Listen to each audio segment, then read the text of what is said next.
मंगल मूर्ति सतगुरु मिलवै सर्वाधार। मंगलमय मंगल करन बिनवो बारंबार। ज्ञान उदधि अरु ज्ञान घन सतगुरु शंकर रूप। नमो नमो बहुवार हैं सकल सुपूजन भूप। बंदो गुरुपद कंज कृपा सिंधु नर रूप हरि। महामोहतम पुंज जासु वचन रवि कर निकर। धन्य धन्य सतगुरु सुखदा महिमा कही न जाय। जो कछ कहूँ तुम्हारी कृपा मोते कछ न बसाए। बोलिए प्रेम से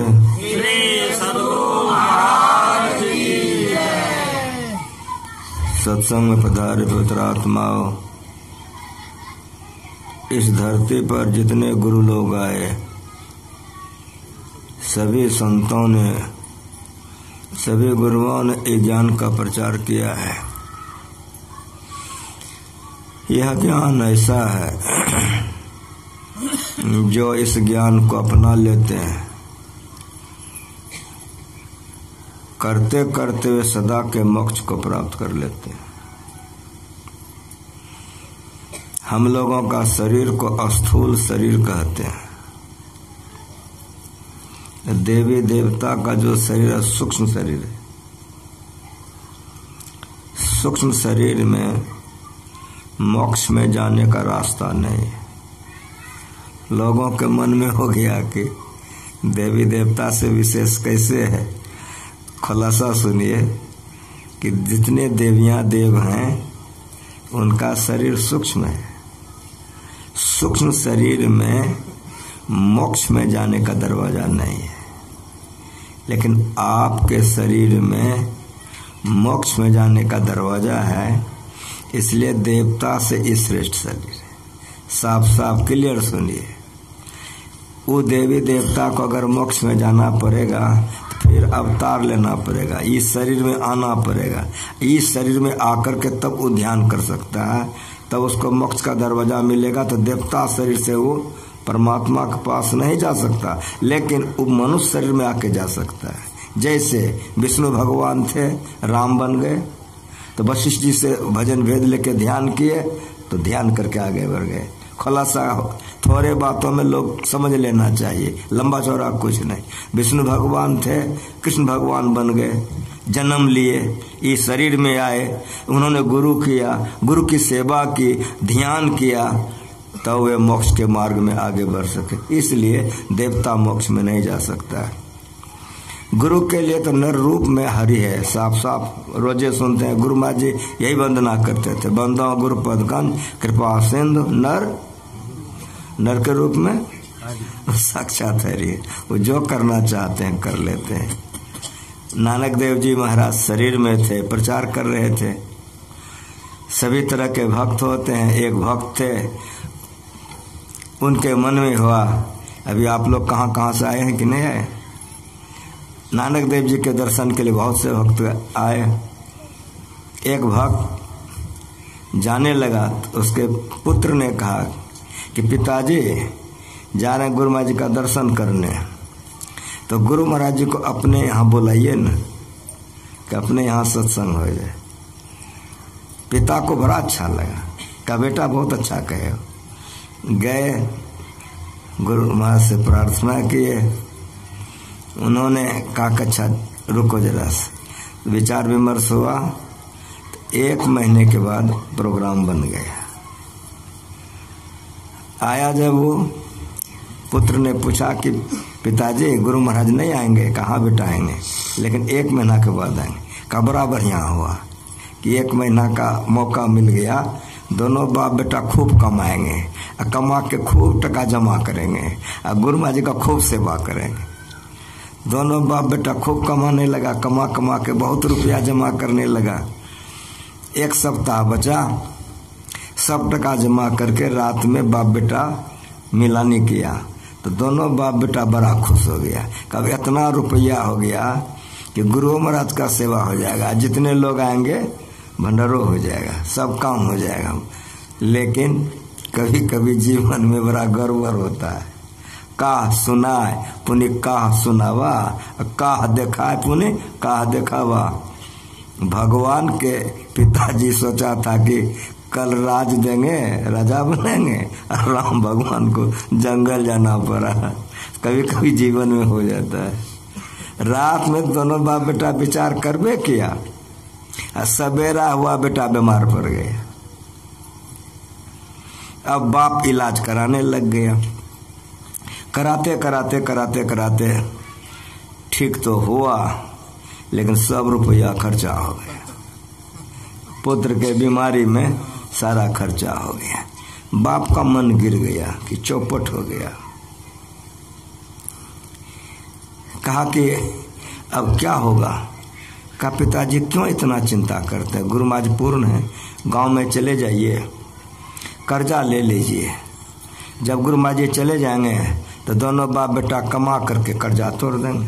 कहा हाँ ये हो सकता है, लेकिन आप लोग एक बात सुनिए, कोई मजदूर हो, जगह जमीन नहीं हो, उसमें भी जानिए कि शरीर से खट के खाता है, उसमें भी देखिए एक बीमारे है, मरने पर है, तब आप यहाँ कर्जा लाने जाएगा, ईमानदारी से बोलिएगा दीजिएगा ना। दुख दरिद्र सम दुख जग नाही, लेकिन तुरंत सुनिए कि संत मिलन सम सुख जग नाही। दरिद्र ऐसी चीज है कि लोग ईमानदार होने के बावजूद भी लोग उसको नहीं देते। वही हुआ, दिन भर बेचारा घूम करके आया, गांव के लोगों को मालूम था कि इसका बेटा तो मरने पर है, कुछ भी नहीं मिला, लौट के आ गया। बड़ा मन गिर गया। का बेटा कहाँ, अब क्या होगा, अब तो कल गुरु महाराज आएंगे। कोई कुछ नहीं दिया, कर्जा भी कहीं से मांगे नहीं दिया, अब क्या होगा। बेटा ने कहा बाबूजी आप बहुत जल्दी घबरा जाते हैं। गुरु महाराज पूर्ण है, बगल में सेंध काट करके चोरी करके ले आएंगे, गुरु महाराज जी का सेवा कर लेंगे, जितना लाएंगे दोनों बाप बेटा कमा के दुगुना पैर पर रख के क्षमा मांग लेंगे कि लाचारी में आपसे हम चोरी किए थे।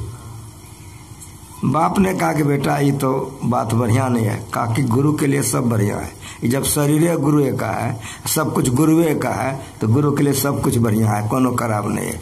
चलिए, चला गया, बगल में सेंध काट लिया।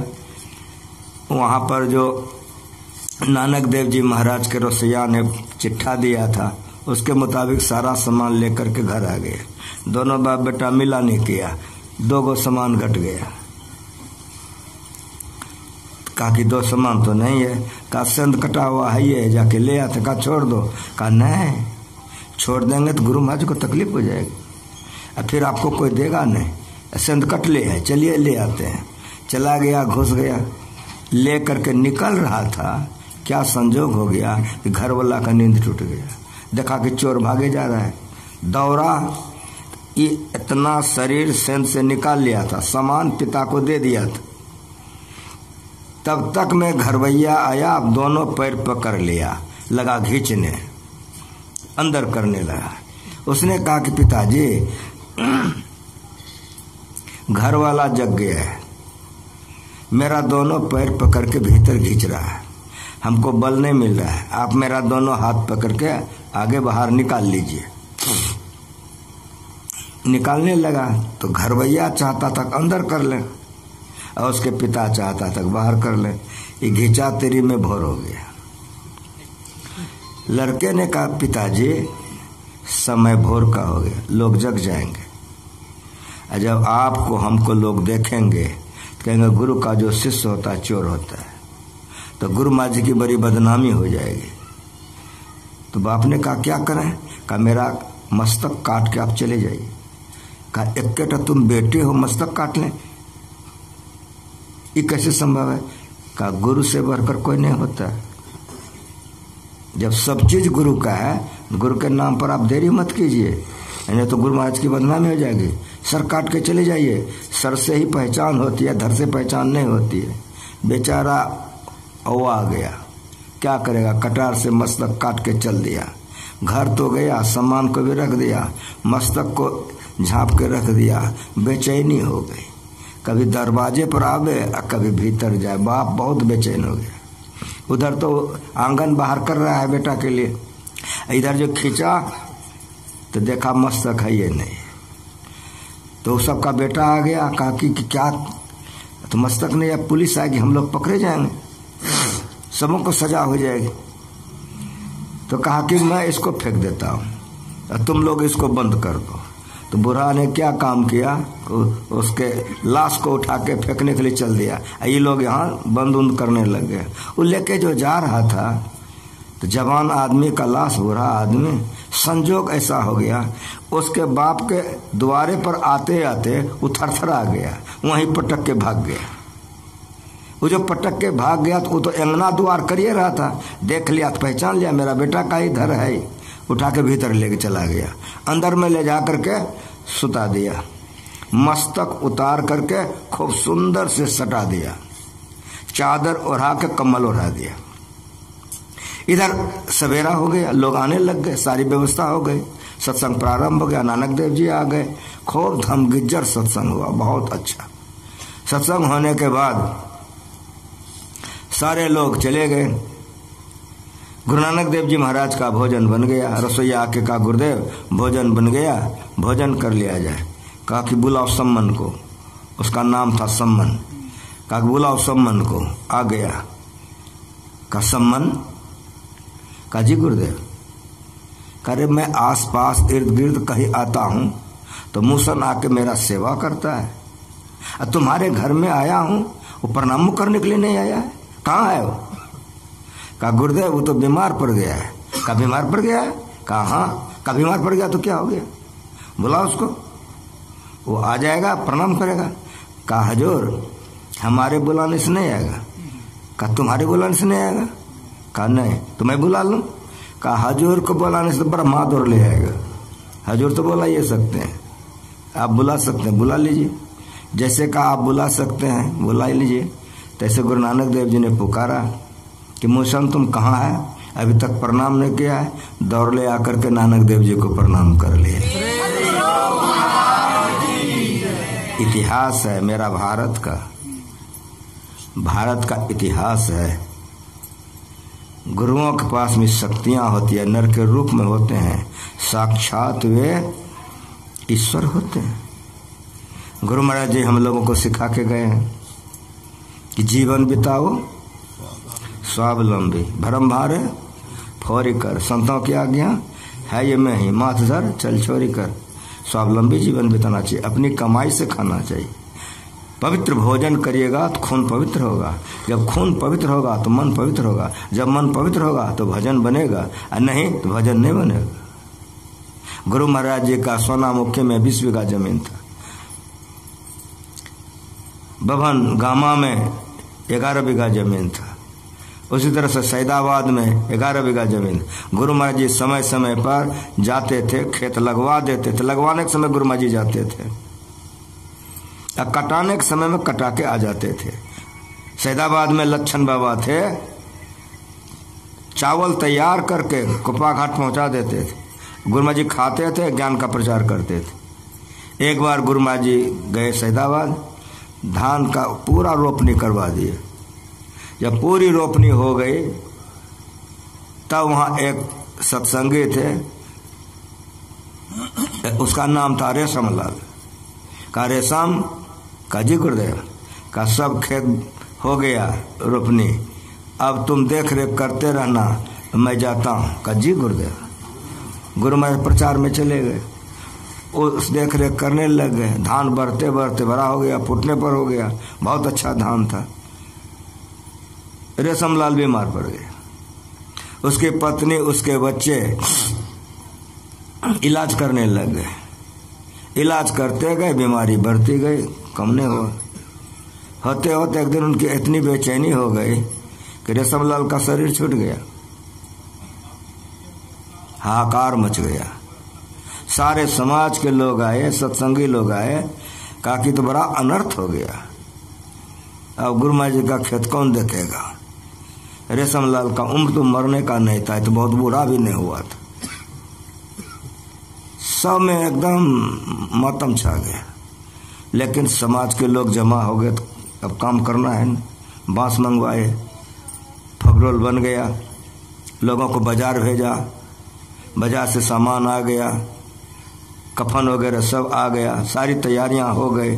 तो समाज के लोगों ने उनके बड़े लड़के से कहा कि बेटा अब क्या देखते हो, रोने धोने सब क्या होगा, जो होना था हो गया, चलो पिताजी को स्नान करा दो, हम लोग जा करके दाह संस्कार कर देंगे।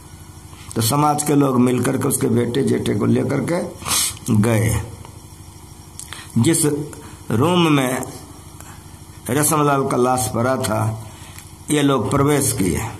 तो जैसे समाज के लोग लड़का सहित उसमें प्रवेश किए, कब उठाएंगे कि रेशमलाल अपने उठ करके बैठ गया। रेशमलाल जो उठ करके बैठ गया तो समाज के सब लोग आंगन में आ गए, सब ने हल्ला कर दिया कि रेशम भूत हो गया। लेकिन उसका जो बड़ा बेटा था, वो बड़का बेटा के मन में हुआ कि पिताजी ध्यान करते थे, कहीं ऐसा तो नहीं होगा कि ध्यान में चढ़ गए थे। पूछे तो जाके चरणों में प्रणाम किया, कहा पिताजी, कहा आप तो मर गए थे, आपके लिए अर्थी बन गई है, जितनी सामान होना चाहिए कफन वगैरह भी आ गया था। सारे लोग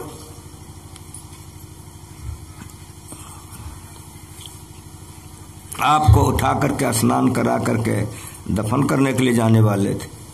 हम लोग घुसवे किए थे, आप उठ के कैसे बैठ गए?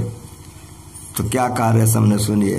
कहा बेटा ठीक कहे हो, जब हमको बड़ी बेचैनी होने लग गई तो मैं देखा सामने में दो काले काले बड़े विकराल रूप वाले, लेकिन मैं डरा नहीं। कहा तुम कौन है? कहा हम जम है। कहा जम है तो यहाँ का आया है? कहा तुम्ही को लेने के लिए। जैसे वो कहा तुम्ही को लेने के लिए, मैंने कहा तुम मुझको कैसे ले जाओगे? मैं सत्संगी हूँ, ध्यान भजन करता हूँ, गुरु महाराज जी का सेवा करता हूँ, तुम हमको कैसे ले जाओगे?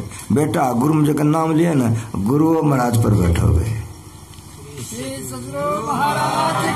बांध करके तो ले गया, लेकिन गुरु महाराज साथे गए। जहाँ वो खोला वहाँ गुरु महाराज जी मौजूद थे, जहाँ खोला जो बैठा था वो सिंहासन खाली कर दिया। गुरु महाराज ने पूछा हमसे कि रेशम क्या चाहते हो? तो हम कहे कि हजूर अभी हमारी भक्ति पूरी हुई है, अभी भजन ध्यान करेंगे। तो जैसे हम गुरु महाराज जी को कहे कि भक्ति पूरी नहीं हुई, भजन ध्यान करेंगे, जो बैठा था उसको कहा देखो जी ये भजन ध्यान करेगा, इसको भेज दो। जो बांध के ले गया था वही विमान पर चढ़ा के पहुंचा के गया है। उसी दिन से रेशमलाल घर में रहना छोड़ दिया। अपनी पत्नी से, बेटे से, सबसे कह दिया कि बेटा गुरु महाराज हमको भजन ध्यान के लिए जिंदा किए हैं, अब हम घर में नहीं रहेंगे, हम गुरु महाराज का सेवा करेंगे, ध्यान करेंगे। सत्संग मंदिर बना करके उसी में रहने लग गए। गुरु कहते किसको है? खूब बढ़िया से सुनिए, गुरु किसको कहते हैं? तो गुरु कहते हैं ज्ञान देने वाले को। धरती पर कोई मत, मजहब, संप्रदाय या कोई लोग है जो खंडन कर देगा कि बात गलत है? गुरु कहते हैं ज्ञान देने वाले को। अब ये विचारिए कि ज्ञान देने वाले में सबसे पहले से पहले का ज्ञानदाता कौन हो सकता है? जिसके पहले नहीं हो। यदि आप सत्संग करेंगे, धर्मशास्त्र का अध्ययन मनन करेंगे, तो आपको कहना होगा कि परमात्मा। यदि कोई कह दे परमात्मा से पहले, तो परमात्मा शब्द का अर्थ नहीं जानता है। यदि परमात्मा से पहले होगा तो वही परमात्मा हो जाएगा, परमात्मा से पहले कहीं नहीं होगा। तो मेरी बात सुनिए, गुरु महाराज जी ने क्या सिखाया कि अगर कोई प्रश्न तुम्हारे मन में आ जाए तो संतों के वाणी में खोजो, मिल जाएगा। हमारे सत्संगी लोग गाते हैं परमात्म गुरु, देखते हो सबको याद है कि नहीं? सब गुरुओं का गुरु परमात्मा है, वो आदि गुरु है। जिसको परमात्मा ज्ञान नहीं देगा उसको धरती पर ज्ञान कौन देने वाला है? परमात्मा आदि गुरु है। परमात्म गुरु निकट विराजे, जाग जाग मन मेरे, धाय के सदगुरु चरणन लागो, काल खरा सिरते। परमात्म गुरु निकट विराजे, कितना निकट? जितना निकट आपकी माँ नहीं है, पिता नहीं है, पति नहीं है, पत्नी नहीं है, मित्र नहीं है, उतना निकट परमात्मा है। अगर पदावली पढ़िए तो अंग संग हर वक्त रहता, ये परमात्मा है। इतने सूक्ष्म है, इतने सूक्ष्म है परमात्मा कि अंग संग हर वक्त रहता। पत्नी रहेगी हरदम, पति पुत्र रहेगा। खूब बढ़िया सुनिए, यहाँ कहते अंग संग हर वक्त रहता पदावली में, और वहां कहते निकट विराजे। बात एक के है, भाषा अलग है। जितना निकट परमात्मा है उतना निकट कोई नहीं है। आपकी माँ, पिता, पति, पत्नी, मित्र कोई नहीं है। कैसे आपके कलेजे में ये बात जच जाए कितना निकट है, हम कैसे मानेंगे? सुनिए मेरी बात, कोई पाप कर्म करने के लिए निषिद्ध, जो आप जानते हैं बहुत गलत है, कोई बुरा कर्म करने के लिए आप देह हिलाइए, अंदर से आवाज आएगा ऐसा नहीं करो। आपकी माँ नहीं जानती है, आपके पिता नहीं जानते हैं, आपके पति नहीं जानते हैं, आपकी पत्नी नहीं जानती है, आपका बेटा नहीं जानता, आपका मित्र नहीं जानता, वो जानता है। किसी के कलेजे में पानी नहीं होगा, खंडन कर देंगे। जैसे कुकर्मों को करने के लिए देह हिलाओगे, एक बार आवाज आएगा ऐसा मत करो। आप लोग सदगृहस्थ हैं, बाल बच्चे वाले हैं, माँ जन्म देती है, पिता पाल पोस के जवान कर देता है, बच्चा जवान हो गया है, काम वासना में फंस गया है, क्रोध में फंस गया है, माँ बाप समझाता है, बात नहीं मानता है, पकड़ा जाता है, लाजूता खाता है कि नहीं खाता है। जिस तरह से आप अपने बच्चों को समझाते हैं, अगर मान ले तो बच जाता है, अगर नहीं माने गड़बड़ हो जाएगा। उसी तरह परमात्मा हमको बचाता है, कहता ऐसा नहीं करो, लेकिन हम तो काम वासना में क्रोध में फंस गए, मन में आता है उसको छोड़ देते हैं, कर्म करते हैं, वो कर्म का परिणाम मरते और जन्मते हैं। ये बंधन हो जाता है, कर्म ही बंधन है मरने और जन्मने का। अशुभ कर्म करोगे नरक जाओगे, शुभ कर्म करोगे स्वर्ग जाओगे। यदि गुरु से दीक्षा लेके ध्यान करोगे, नरक स्वर्ग से अपवर्ग की ओर जाओगे। ये ज्ञान संतों का है। परमात्मा आदि ज्ञान दाता है, सब गुरुओं का गुरु परमात्मा है। सृष्टि हुई, मौज हुआ, कंप हुआ, सृष्टि में सगुण रूप धारण करके राम आए, तो राम ने ज्ञान दिया कि नहीं? शिव जी ने ज्ञान दिया कि नहीं? ब्रह्मा ने ज्ञान दिया कि नहीं? काली माँ ने ज्ञान दी कि नहीं? सरस्वती माँ ने ज्ञान दी कि नहीं? एक के बार पूछता हूँ कि 33 करोड़ देवी देवता या ज्ञान दिया कि नहीं दिया? तो ज्ञान देने वाले को क्या कहोगे? ठीक ठीक बोलो। को खाली ऊपरे कहते हो, नीचे का सुनो। माँ ज्ञान दी कि नहीं? पिता ने ज्ञान दिया कि नहीं? दादा दादी ने ज्ञान दिया कि नहीं? नाना नानी ने ज्ञान दिया कि नहीं? मास्टर ने ज्ञान दिया कि नहीं? प्रोफेसर ने ज्ञान दिया कि नहीं? कहो। सबके सब गुरु में आ जाते हैं। प्रथम गुरु है माता पिता, रज भी रज के सोई दाता। इस तरह से पढ़ो, सातम गुरु सतलोक पठाया, जहां का माल कहां पहुंचाया। ये गुरु का स्थान सबसे श्रेष्ठ। गुरु शब्द ऐसा शब्द है, इससे बढ़ करके कोई शब्द नहीं है। देवी देव समस्त पूर्ण ब्रह्म परम प्रभु गुरु में करें।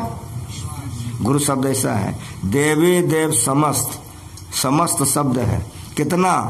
तो लोग कहता 33 करोड़। मैं आपको कहता हूं कि इधर 200-400 करोड़ बढ़ाने होगा है नपकासन। यदि 2-4 करोड़ बढ़ गया हो तो समस्त से बाहर जाएगा। समझ में आ रहा है? देवी देव समस्त, अगर 33 करोड़ से 66 करोड़ हो गया तो समस्त से बाहर नहीं जाएगा। संतवानी है। देवी देव समस्त पूर्ण ब्रह्म परम प्रभु गुरु में करे निवास। कहते हैं संत सब, गुरु कहने से सब आ जाता है। सब देवी देवता माता पिता सब आ जाता है। कैसे आपको समझ में आएगा? गुरु महाराज जी इसको समझाने के लिए तुलसी सतसई का प्रयोग करते थे। पात पात के सींच वो, बरी बरी के लोन, तुलसी ऐसे चतुरपन कलेडे का कोना। आप एक बगीचा लगाए हो, या बेटा को भेज दियो पानी पटाने के लिए, भाई को, स्टाफ को, वो चला गया है, लेकिन आपके मन में विश्वास नहीं हुआ कि छोरा गया कि नहीं, चल के देखना चाहिए। और जब गए हो बगीचा तो देखते क्या हो कि बेटे ने घड़ा भर लिया है, गाछ पर चढ़ गया है, एक एक गिलास ले करके अब पत्ता पत्ता में पानी दे रहा है, मोच पे जाओगे ना कि बेटा बड़ा होशियार है। समझ में आ रहा है? बहुदेव उपासक ठगा जाते हैं। बहुत देवी देवता का पूजा करोगे गिर जाओगे। पत्ता पत्ता में पानी देने वाला ठगा जाएगा। करोगे क्या? ठीक ठीक बताओ। कहो बेटा नीचे उतरो। कितना दुख होगा? उसी तरह जब हम लोग बहुत देवी देवता का पूजा करते हैं तो गुरु को बड़ा कष्ट होता है। आपको इतना कष्ट होगा कहेगा नीचे उतरो। ऐसे पानी नहीं पटाया जाता है। कैसे पानी पटाया जाता है? तो हाथ से घड़ा ले लोगे और गाछ के जड़ में उड़ेल दोगे। गाछ इतना मोटा है, गाछ इतना मोटा है, अनुपात से पानी लेगा ना कि नहीं? इतना मोटा डाल है, पानी जाएगा कि नहीं? इतनी पतली टहनियाँ है, पानी जाएगा कि नहीं? पत्ता पत्ता में पानी जाएगा कि नहीं जाएगा? जाएगा ना? सच बोल रहे हैं? बोलिए प्रेम से। ये मेरा 2 मिनट का प्रवचन में बताओ कि मेरा प्रणाम कहाँ कहाँ गया। सोच के बताओ कि मेरा प्रणाम कहाँ कहाँ गया। पहली बात तो ये बताइए कि मेरा प्रणाम कहाँ कहाँ गया। फिर दोबारा पूछता हूँ, ये गो खोज के निकाल दीजिए जो छूट गया है। खोज के निकालिए एक ठो कि छूट गया है। ये ज्ञान संत मत का है। गुरु शब्द को नहीं जानते हैं। कंटा गुरु महाराज, कंटा कालियो में, कंटा चरचंडो बाप, कंटा चटो में। दिव्य विचारनी भक्ति से मोक्ष नहीं होगा। जो लड़की बहुत लड़का से प्रेम करे, जो लड़का बहुत लड़की से प्रेम करे, वो लड़का को क्या कहोगे? ठीक ठीक बोलो। कहोगे बेविचारे। लड़की को क्या कहोगे? बेविचारनी। सदगति होगी? नहीं होगी। उसी तरह से बहुदेव उपासक को किसी जन्म में मोक्ष नहीं मिलेगा। जब तक एक ईश्वर पर अचल विश्वास पूर्ण भरोसा नहीं होगा, मोक्ष नहीं होगा। इसलिए बेविचारी भक्त मत बनिए, एक निष्ठ भक्त बनिए। संत मत यही बतलाता है। गुरु शब्द को नहीं जानते हैं, इसीलिए भजनों भेद ले लिए हैं। कंटा छठो में, कंटा चरचंडो बाप, कंटा कालियो में, कंटा दुर्गो में, कंटा चराई धरो, कंटा खोचरा उधरो। ये क्या हो गया? माइक पर हल्ला करते हो, एक ईश्वर पर अचल विश्वास पूर्ण भरोसा। हल्ला करते हो कि नहीं करते हो? चिल्लाते हो कि नहीं? एक ईश्वर पर अचल विश्वास। यहाँ हल्ला करते हो एक ईश्वर पर अचल विश्वास, और जब फूल लेते हो तो 4टा पर विश्वास। यहाँ फूल वहाँ फूल। गाल बजाए हो एक पर अचल विश्वास, अब फूल लेते 4-5टा पर विश्वास, अगरबत्ती लेते चारों तरफ। ये क्या हो गया? घर में कोई 1 गो कन्या है, बाहर में 4-5 गो कन्या है। घर में कोई 1 गो दूल्हा, बाहर में 4-5 गो दूल्हा। समझ में आ रहा है?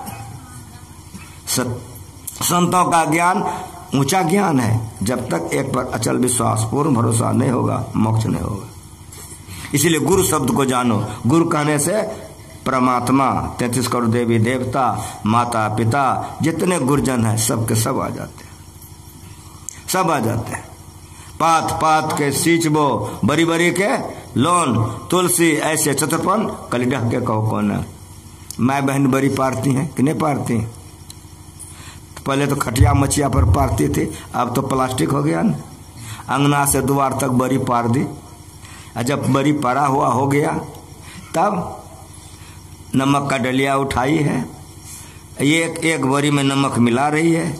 आई सहेली पूछ रहे बहन जी क्या करती हो? तो बरी पार चुकी हूँ, अब नमक मिलाती हूँ। लेकिन बड़ी होशियार है। हाँ बोलो ना, कितना दुख होगा उसको। और सुनिए, किसी में नमक बेसी होगा, किसी में कमी हो जाएगा। धोखा धोखी को छुट्टी हो जाएगा कि नहीं छूट जाएगा। लेकिन मेरी बात सुनिए कि बेसन में नमक दे दीजिए तो बड़ी की साइज इतनी बड़ी, बड़ी साइज इतनी बड़ी, बड़ी साइज इतनी छोटी, इतनी छोटी, लाखों बरियां पारी गई, नमक कमियों बेस होगा? नहीं होगा। सच विश्वास है। बोलिए प्रेम से। अनुपात से प्रणाम चला गया सबको। जैसे गाछ के जड़ में पानी डाल दिए तो मोटका परमात्मा है, परमात्मा में मौज कंप हुआ जो सृष्टि हुई है। देवी देवता और जितने गुरुजन है सबको ले लीजिए, कहीं नहीं छूटता है। इसी गुरु शब्द को जानिए। अगर गुरु शब्द को नहीं जानिएगा भटक जाइएगा। अति पावन गुरु मंत्र मनाए मन, उपकारी गुरु रूप को मानस। अब सुनिए कि परमात्मा निराकार है, परमात्मा निराकार है और देवी देवता सूक्ष्म है। तो गुरु महाराज जी ने कहा कि डूबने वालों का सहारा पानी होगा, पानी में डूबने वालों का सहारा पानी होगा, लेकिन अगर पानी को जकड़ के पकड़ ले तो रसा तो ले चला जाएगा, इसीलिए उसको तैरने के लिए सीखना पड़ता है। उसी तरह से परमात्मा सगुण रूप में जब यहाँ आए हैं तो बहुत विविध नाम है उनका, उन्हीं नामों में गुरु जो बतला दे उस मंत्र का जाप कीजिए। जो मंत्र गुरु बतला दे उस मंत्र का जाप कीजिए। जिस मंत्र का जाप कीजिए उसी रूप का ध्यान कीजिए। तुलसीदास जी ने राम राम जपा तो राम का ध्यान किया, सूरदास जी ने कृष्ण भगवान का जाप किया, कृष्ण का ध्यान किया,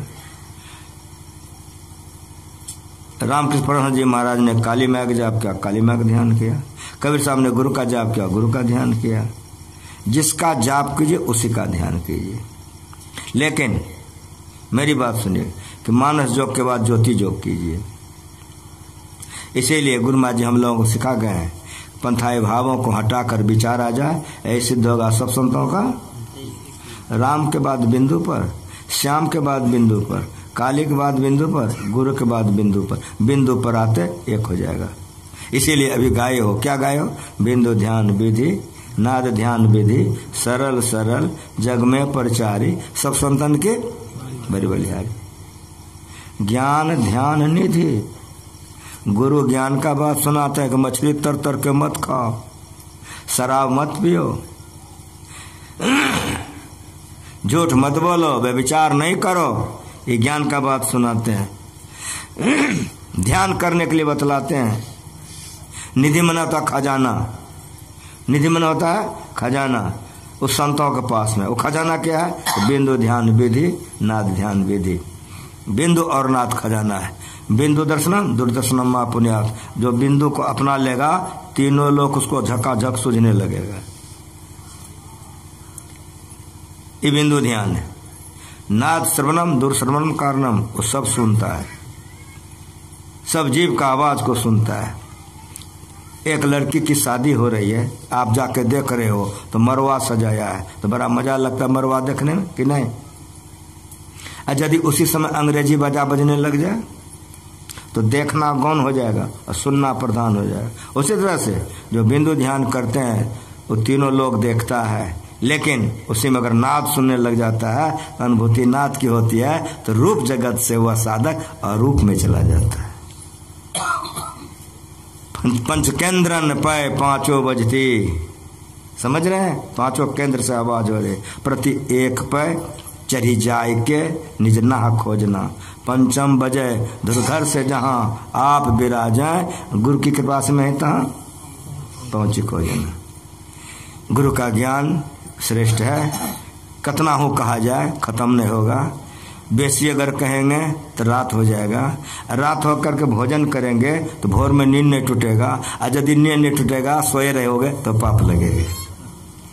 सृष्टि जहाँ कहीं भी हो, मेरी आवाज सुन के माइक पर आ जाओ। बेटी सृष्टि, एक भजन हो जाएगा, आरती हो जाएगी। गुरु महाराज जी सिखा गए हैं, दिन को हरि सुमिरन करो, रह जाए कर ध्यान, भूख राख भोजन करो, तज सबन को बान, बान मनादत। दिन को तमाम कामों को करते हुए जाप कीजिए। तो कहियो ने कहेगा बाबा मन नहीं लगे छे ध्यान में, इस शिकायतें नहीं होगा। जाप नहीं करते हो इसीलिए ध्यान नहीं बनता है। दिन को हरि स्मरण करो, तमाम कामों को करते हुए जाप करते रहो, तन काम में मन राम में, तमाम कामों को करते हुए जाप करो। दिन को हरि स्मरण करो, रैनी जाग कर ध्यान, रात भर जग कर ध्यान करो। तो गुरु महाराज जी मनिहारी में बोले कि रैनी जाग कर ध्यान ये सभी के लिए सुलभ नहीं है। हाँ, जिसकी सूरत सार शब्द में लग गई है वो रात भर जग जाएगा, तो उसके लिए नहीं, साधारण के लिए नहीं। तब आधी रात सो जाए। ये पाठ हुआ, संसेवा पाठ किए, गुरु महाराज इस पर प्रवचन किए। हमारे 14 साधक 12 बजे रात से ध्यान में बैठना शुरू कर दिए। ध्यानाभ्यास का शिविर था, 14 साधक 12 बजे रात से बैठना शुरू कर दिए। राम लगन बाबा 1 बजे से बैठते थे, साई बाबा 2 बजे से, सब दिन 2 बजे रात से ही बैठ जाते थे साई बाबा। मध्य रात्रि में ध्यान करने से ध्यान बनेगा, ये बात को समझ लीजिए। अब वैसा जंगल नहीं है जहाँ जंगल में चले जाओगे। कटिहार के सत्संग मंदिर में गुरु महाराज जी ने कहा था कि मध्यरात्रि जंगल है, उठ करके बैठो, टहलो थोड़ा सा, लोग सोया हुआ है देखोगे तो वैराग्य होगा। मध्यरात्रि में बैठ करके ध्यान कीजिए। जो अच्छे साधक हैं, अभी भी अच्छी साधिका है, मध्यरात्रि में बैठ करके ध्यान करते हैं। 3 घंटा 4 घंटा रात में बैठते हैं। बैठे चूत तो निकले सूत। पहले तन थिर होगा, जब शरीर थिर हो जाएगा तब मन थिर होगा, मन थिर होगा तब सूरत थिर होगा। तब क्या वक्त है, तो इतना मजा लगेगा उठवे नहीं करोगे, इतना मजा लगेगा ना उठवे नहीं करोगे। ये भी है कि बैठवे नहीं करोगे, इकुस पुकुस। इसीलिए मध्यरात्रि में जो साधक साधिका, अभी भी हमारे बहुत सदगृहस्थ लोग हैं, आंख से आंसू टपक जाती है। बहुत से ऐसे हमारे सदगृहस्थ हैं, पति पत्नी बैठ के ध्यान करते हैं। कामी नारी प्यारी जिमी, लोभी को जिमी दाम। कामी पुरुष को जिस तरह स्त्री प्यारी है, पति प्यारा है, और भक्तों को भगवान का नाम प्यारा है। समझ में आ रहा है? इस तरह से हमारे बहुत से ऐसे लोग हैं अभी भी धरती पर कि मध्यरात्रि में बैठ करके ध्यान करते हैं। जो लोग सीख लिए हैं, बैठिए और घंटों बैठिए। एक आसन से जब घंटों बैठने का आदत लग जाएगा तब सूरत की चढ़ाई होगी। घंटों नहीं बैठिएगा नहीं होगा। इसलिए घंटों बैठने के लिए ब्रह्मचर्य का पालन कीजिए। अगर ब्रह्मचर्य बढ़िया नहीं रहेगा शरीर खोखला हो जाएगा, और शरीर खोखला हो जाएगा तो भजन नहीं कर सकोगे। क्योंकि बाबा जी हम तो गृहस्थ हैं, तो नानक साहब तो गृहस्थ थे, 2 बेटा था। गुरु गोविंद सिंह गृहस्थ थे, 4 बेटा था। केवल संतान उत्पत्ति के लिए शरीर का नाश करना चाहिए। अब संतान नहीं करना, यहाँ से वानप्रस्थ है। वानप्रस्थ का मतलब पति पत्नी हो, भाई बहन की तरह से रहो।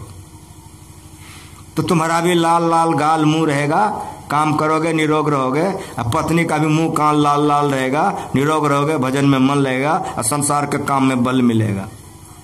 ब्रह्म ज्ञान के लिए ब्रह्मचर्य अनिवार्य है। चाहे अखंड ब्रह्मचर्य जिस तरह से गुरु महाराज जी, विवेकानंद, या खंडित ब्रह्मचर्य, संतान उत्पत्ति के बाद ब्रह्मचर्य पर पूरा ख्याल रखो। जो ब्रह्मचर्य का ख्याल नहीं रखेगा वो ब्रह्म ज्ञान में आगे नहीं बढ़ सकता है। बिंदु ध्यान और नाथ ध्यान उससे होगा ही नहीं। खूब बढ़िया सुन लो, ये दोनों ज्ञान के लिए ब्रह्मचर्य अनिवार्य है। इसीलिए तमाम बातों पर ख्याल रखते हुए ईमानदारी पसीने की कमाई खाइए और भजन कीजिए। बेईमानी शैतानी का कमाई खाइएगा, भजन नहीं बनेगा। एक बाबा जी एक गांव में घुस गया। आप कैसे किसान के दरवाजे पर कहा कि बेटा खिला दो, का बाबा क्षमा कर जी हम नहीं खिला सकेंगे।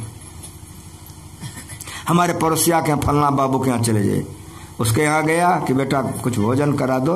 कहा बाबा अभी कराता हूँ। पत्नी से कहा आप पैर हाथ धुलवाइए, हम पड़ोस के आ रहे हैं। जब खाने लगा तो पंखा देने लगा, जब मुंह धोने लगा तो आप पानी बराने लग गए, और जो आ रहा था तो डगमगाने लग गया। तो किसान ने पकड़ लिया, बाबा क्या हुआ? कहा कुछ नहीं बेटा, हमको आसनी पर बैठा दो। अब बैठा दिया तो रात भर समाधि में बैठ ले रह गए। सवेरा हुआ, बहुत दिन चढ़ गया, उठा, घर भैया को बुलाया, आ गया। कहा रे बेटा, कहा हाँ, कहा कैसा अन्न खिला दिया तुम? हाथ जोड़ लिया कि बाबा अगर कोई अपराध हो गई क्षमा करिए। कहा नहीं रे बेटा नहीं रे, तेरा अन्न इतना पवित्र था, खाते भजन करने का मन हुआ, जैसे बैठे बेटा समाधि लग गई। उसको बुला तुम। कहा किसको? कहा जो हमको खाने के लिए नहीं दिया था उसको बुला। बुलाया, कहा बेटा तुम क्यों नहीं खिलाया हमको? रोने लग गया कि बाबा क्षमा कर दी। कहा बेटा क्षमा है लेकिन बोलो। कहा बाबा हम धान लगाए थे और धान फूट गया था, जब हम खेत में गए तो देखे खेत सूख गया है। कहा जा खखरी मार देगा, सब बाल बच्चा हमारा भूखले मर जाएगा। तो बाबा अरिया खेत में पानी था, 12 बजे रात में हम बाबा गए, आर काट दिए, पानी चोरी कर लिया, उसको भी धान हो गया, हमको भी। चोरी का धान था बाबा, इसलिए आपको नहीं खिलाई, क्षमा कर दीजिए। साधु बड़ा दयालु था। अरे बेटा तुम्हारा विचार बहुत अच्छा, इधर आओ। पीठ पर हाथ देकर आशीर्वाद दिया कि तेरी गरीबी सदा के लिए चली जाएगी। जाओ। बेईमानी शैतानी का अन्न खाओगे खून खराब हो जाएगा, अब खून खराब हो जाएगा भजन नहीं होगा। इसलिए तमाम बातों पर संत मत बतलाता है, गुरु महाराज जी बता दिए हैं। सत्संग रोज कीजिए, ध्यान रोज कीजिए, 5 पापों से बच कर रहिए, सदाचार शिष्टाचार का पालन कीजिए, ब्रह्म बेले में उठ करके ध्यान कीजिए, स्नान के बाद ध्यान कीजिए, शाम में ध्यान कीजिए, दोनों बेला सत्संग कीजिए, लोक बनेगा परलोक बनेगा। इन्हीं शब्दों के साथ मैं गृहपति को बार बार धन्यवाद ज्ञापन करता हूँ जिन्होंने इस धरती पर मुझे बुलाया और आप सारे लोगों का दर्शन हो गया। आप तमाम लोगों को भी मैं धन्यवाद ज्ञापन करता हूँ। अगर आप लोग नहीं आते तो आपका चेहरा हम देखते कैसे? उल्टा देता हूँ कि हमको आप कैसे देखते? यदि आप हमको पहचान रहे हैं या मैं पहचान रहा हूँ, इसका मात्र कारण गुरु महाराज है। अगर गुरु महाराज ज्ञान का प्रचार नहीं करते तो न मैं आपको पहचानता न आप हमको पहचानते। अगर पहचान रहे एकमात्र गुरु महाराज जी की दया है। इसलिए गुरु महाराज पर खूब मन से, तन से, धन से सेवा कीजिए। धन लगाइएगा 10 गुना बढ़ेगा। तन लगाइएगा इसीलिए शरीर मिला है। मन लगेगा मन पवित्र होगा। इसे मन लगा करके, धन लगा करके, तन लगा करके संतों का, साधु का, गुरु का सेवा कीजिए। लोक परलोक बनेगा, सुखी रहिएगा। इन्हीं शब्दों के साथ एक बार प्रेम से बोलिए।